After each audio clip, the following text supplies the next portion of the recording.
Fala, nação atleticana, tudo bem com vocês? O meu nome é Luiz, sejam bem-vindos ao canal Palavra de Atleticano. E no vídeo dessa sexta-feira a gente vai falar sobre a arbitragem definida para a partida de Atlético e Londrina, jogadores que voltaram a trabalhar com bola no CT do Caju e reforço para as categorias de base do Furacão. Então fiquem comigo que logo depois da vinheta a gente volta para falar sobre todos esses assuntos.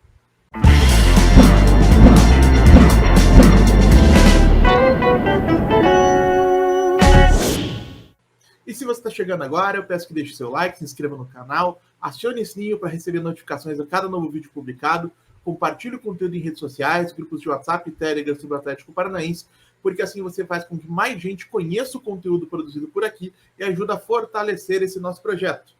Primeira informação do vídeo de hoje, Paulo Roberto Alves Júnior será o árbitro da partida entre Atlético e Londrina no próximo domingo lá no Estádio do Café em Londrina. O mesmo Paulo Roberto Alves Júnior que apitou a vitória do Atlético sobre o Cianorte na oitava rodada do Campeonato Paranaense e que naquela ocasião já gerou bastante polêmica. E então, olho na arbitragem, porque o Londrina, precisando da vitória para segurar a classificação na próxima fase do torneio, certamente vai criar um ambiente difícil para o árbitro e para a equipe do Atlético. E se o árbitro, mais uma vez, como aconteceu lá em Cianorte, mostrar pouco controle do que acontece dentro de campo, a gente pode ter ânimos exaltados e alguma confusão envolvendo jogadores de ambas as equipes. Repito, então, o conselho, olho na arbitragem. Segundo a notícia dessa sexta, o elenco atleticano treinou pela manhã no CT do Caju e, segundo informações da jornalista Monique Vilela, o lateral esquerdo Fernando, recuperado de dores no tornozelo, e o volante Eric, recuperado de dores musculares, voltaram a trabalhar com bola, porém, somente Fernando deve estar à disposição para encarar o Londrina no próximo domingo. Eric deve ficar em Curitiba e ficará à disposição somente para as próximas partidas. Terceira notícia do vídeo de hoje, essa trazida pelo Fusqueta, jornalista da Tretes. O lateral direito Rogério, que disputou a última edição da Copa São Paulo pelo Desportivo Brasil, foi contratado pelo Atlético e já se juntou à equipe sub-20 do Furacão. Figura, inclusive, entre os jogadores listados no site oficial do clube atualmente. Então é isso, bem-vindo Rogério, que ele possa fazer uma boa carreira, se destacar por aqui e que a gente possa vê-lo brilhando nos próximos anos com a camisa da equipe principal.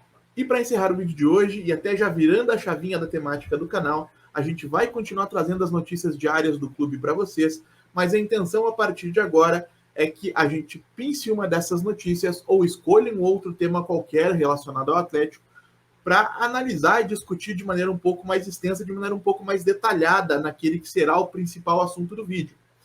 E para dar início a essa nova fase, eu escolhi um tema que já tem sido muito debatido entre os atleticanos nas redes sociais.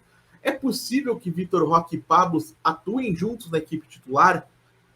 Como o Vitor Roque vai estar à disposição do Paulo Turra pela primeira vez na temporada para a partida do próximo domingo, eu vou aproveitar esse gancho para, com o auxílio do painel tático, dar os meus 2 centavos sobre esse assunto. Então, a partir desse momento, eu peço licença e desculpas para vocês, mas não vou mais estar olhando para a câmera, vou estar olhando para a tela do meu computador para poder manusear as peças. Esperem só um minutinho que eu já volto. Então, Atlético Paranaense na tela, com a escalação que eu acredito que seja a mais provável para o início da temporada, com Bento no gol, Kelvin na lateral direita, Pedro Henrique e Thiago Heleno formando a dupla de zagueiros, e Pedrinho na lateral esquerda, Eric na base do meio de campo, com Fernandinho atuando como segundo homem, à frente Davi Terans e Vitor Bueno se alternando entre o meio do campo e o lado direito, Canóbio pelo lado esquerdo e Pablo como centroavante.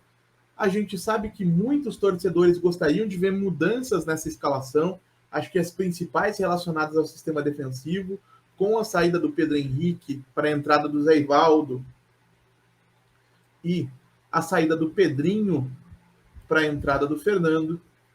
Minha opinião sobre isso é que acredito que o Fernando vá sim ser o titular. O Zé Ivaldo eu já tenho um pouco mais de dúvida por conta do prestígio da liderança que o Pedro Henrique exerce sobre o vestiário.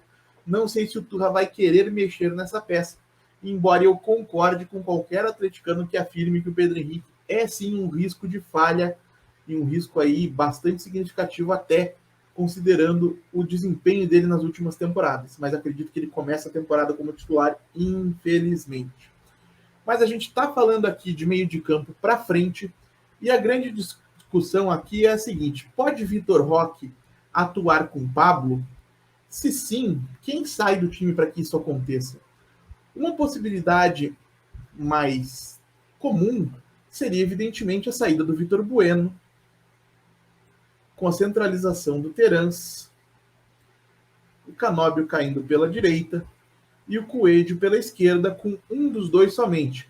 Se a gente quiser ter os dois em campo, a gente vai ter que ter em conta as necessidades de recomposição, ou seja, um dos jogadores de lado de campo, pelo menos, vai ter que ser alguém muito impetuoso no momento de defender, e aí a gente fala obrigatoriamente de Canóbio e Coelho, jamais de Vitor Bueno e Terans.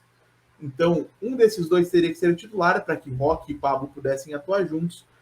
E aí, por uma questão até de um início de temporada animador, eu acho que o Canóbio acaba sendo uma escolha mais válida nesse aspecto. A gente teria o Terans atuando como enganche, como meio atacante de ligação, se aproximando dos homens de frente. E nesse caso, acredito que a gente teria o Roque caindo da esquerda para o meio, se aproximando do corredor central, não exatamente como um ponta. Uma outra alternativa é o contrário, é a gente ter o Roque com mais liberdade, e aí o Pablo, que justamente tem essa vontade a mais, essa dedicação na hora de recompor, fazendo esse corredor externo, seja na direita, seja na esquerda, como vocês preferirem, para que o Atlético possa ter duas linhas bem definidas de marcação quando não estiver com a bola, liberando dessa maneira Vitor Roque e Terans, que são os dois jogadores mais criativos e mais perigosos do elenco, para ficarem à frente com menos obrigações defensivas na fase de defesa. O problema, a meu ver, tá, é que o Pablo, atuando longe da área, acaba tendo as suas dificuldades a nível técnico destacadas, e eu não duvido que a má vontade da torcida com o jogador acabe reacendendo, até pelo fato de que longe da grande área a tendência é que ele faça menos gols. Né? Por mais que com a posse da bola ele fosse se aproximar do Roque, o fato de ele ter que recompor de maneira tão ampla, né? Cobrir um espaço tão grande de campo, acaba, primeiro, desgastando fisicamente o jogador, segundo, afastando ele da meta adversário, que acaba diminuindo as oportunidades que ele vai ter para marcar. E Pablo, sem marcar gols, a gente já viu ano passado como foi. Então, não sei se seria o caminho. Tá? Na minha opinião, um destino mais natural para esse time seria, com a saída do Pablo, a permanência somente do Roque, e Canóbio e Coelho, ambos com muito poder de recomposição, ambos com velocidade, caindo pelos lados. E aí, evidentemente, com o Terans voltando, com o Vitor Roque tendo liberdade para se movimentar, acho que funcionaria melhor. Mas para ter Pablo, realmente o caminho passa pelo Pablo recompor, porque acho que a gente não pode esperar isso nem do Roque, nem do Terans, por mais que o Terans esteja mostrando mais vontade nesse aspecto nesse começo de ano, a gente sabe que, no geral, é um jogador menos dedicado à fase defensiva. E acho que uma coisa que precisa ser considerada, mesmo nessa possibilidade que a gente tem aí de Pablo, Terans e Vitor Roque, a gente acaba limitando a possibilidade de ter o Alex Santana em campo.